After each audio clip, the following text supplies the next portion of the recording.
What's up, everybody? This is Lyrispect reporting for Reelblack, and I'm sitting here with Rawkus recording artist Hezekiah.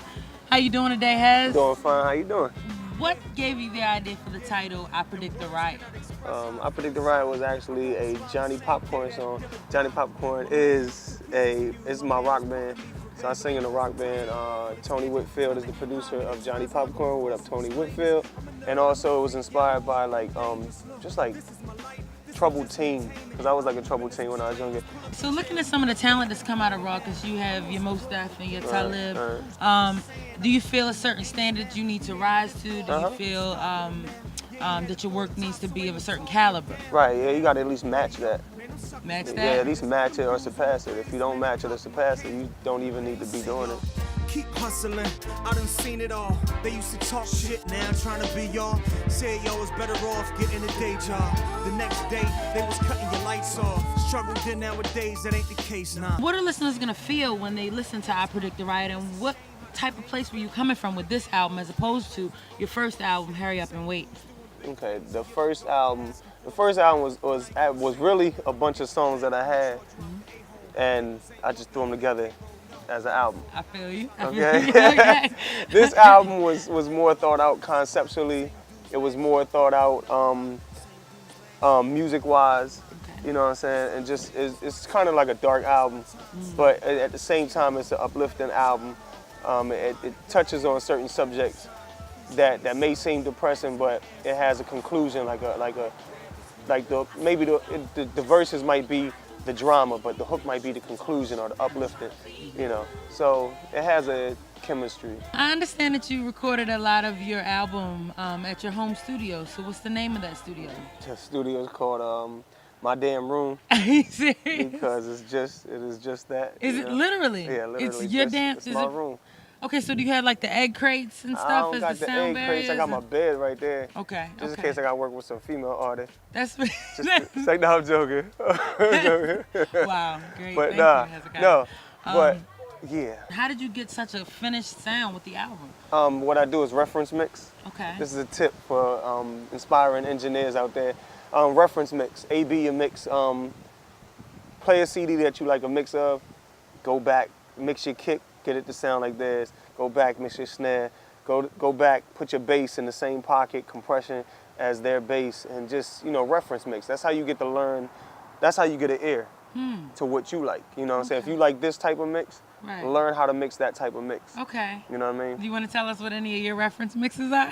On this album, not for real. On this album, Okay. I'll tell you. On this album, it was like the Games album. Okay. Yeah, Doctor's Advocate. Cool. Yep. Cool. That's what's up. Yep. Speaking of, being in the studio and making beats, I understand that you're also a co-founder of the Beat Society. Yes, sir. Okay, tell us a little more about that. Beat Society is a producer-driven event made by producers for producers. We are a non-profit organization. That's why it is down right now.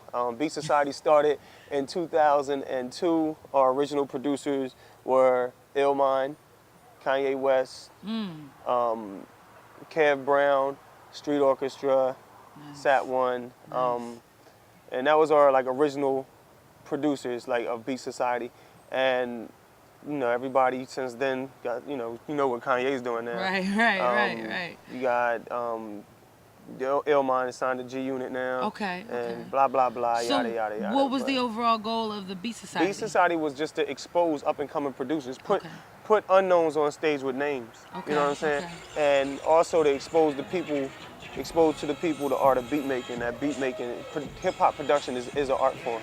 Okay. You know what I'm saying? Yeah, Sample chopping is an art form. So we give like for instance, we give all four producers on stage, the same sample, and they chop it up. And it's just to show that you can give, I don't care how many producers, the same sample, it's never gonna be the same beat. Now, Hezekiah, there's a song on the album called Wild and Reckless, and I was really affected by it because it seemed like a very personal piece for you. What was going through your head when you actually wrote it, and what place were you coming from? So the first verse, I start the verse off, Words cannot express how I feel inside. I wrote this rhyme the same day that Dilla died. My man, so please excuse my man, it's pardon me for rambling on. Sometimes I go off on a tangent. And that's the state I was in. Like I was just kind of fucked up because I just spoke to Dilla.